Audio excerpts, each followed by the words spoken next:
broken, bruised, hopelessly abandoned, poverty, the general scarcity, dearth, or the state of one who lacks a certain amount of material possessions or money. It is a multifaceted concept, which includes social, economic, and political elements. Child poverty in the United States, on the other hand, is becoming an urgent issue because of the lack of economic opportunity, socioeconomic stability in youth and adolescence.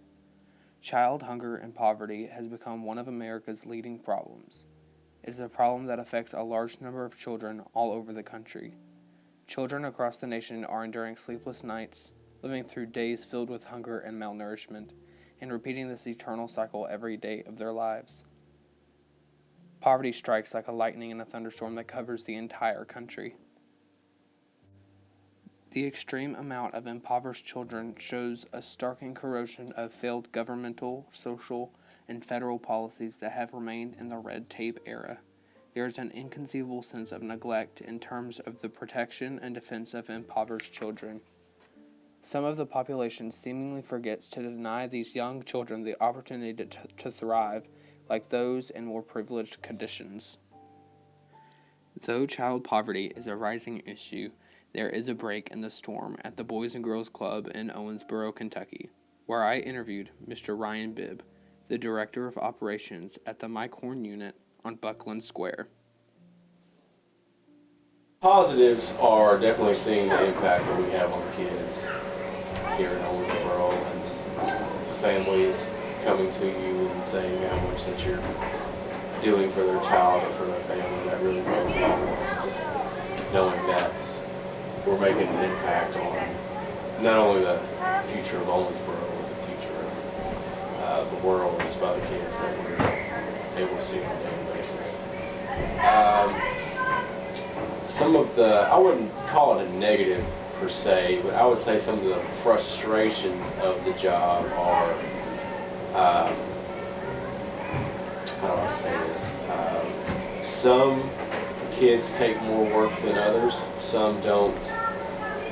Some kids it doesn't click right away, but that's not a negative. I feel like that's just, we just have to work harder for some of those kids, which we're more than happy to do. But sometimes it's with anything, you can beat the drum all you want to, but sometimes some kids don't get it. And you see them later on, and they've gotten themselves into some trouble. So you kind of feel like you've done something wrong because you didn't make the impact that you hoped you did. Like it's harder to make that impact on the kids. On some kids, they don't necessarily have the support outside of here.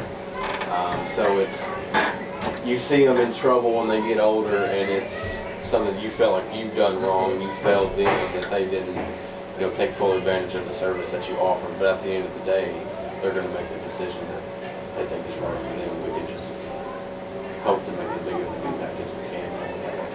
So that's probably the biggest frustration, I guess you would say, with the job. So my project is centered around child poverty and how after-school programming can help, I guess, mediate the development of the character of the kids in like a poor housing situation. So how major of an issue do you believe that this is? Well, I think it's definitely a major issue. I mean, 73% of the kids here at this unit qualify for free and reduced lunch. At school, 87% of our white unit across town qualify for free and reduced lunch at school. Almost 40% of them come from single-parent households. What was that percent? 40%. It's right around 40%.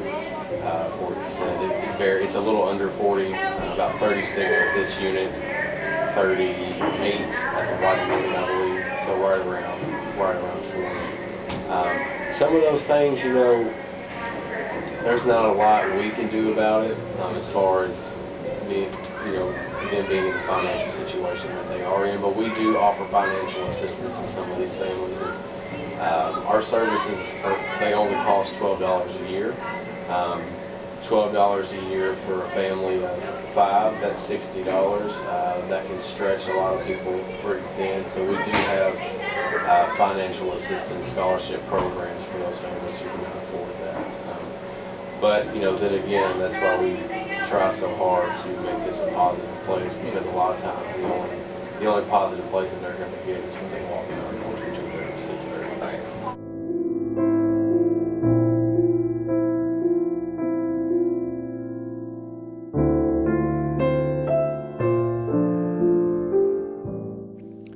The interaction with students of other backgrounds is integral in the rearing of a child in a poor economic situation. Gathering multiple perspectives on life at an early age will offer them the subconscious guidance that they shall use later in their lives. The irreversible effects of poverty on a youth's mentality can be thoroughly counteracted with a newly developed sense of communal belonging, while in a group akin to their commonly shared interests. The concept of a great escape from the torrid tribulations of living in poor conditions is foreseeable with the early introduction of extracurricular criteria in an impoverished youth's academic path.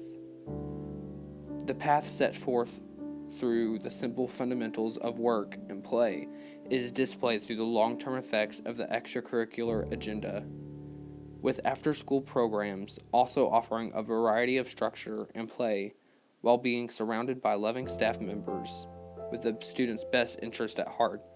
A degree of moral and ethics can be established amongst the child and their peers.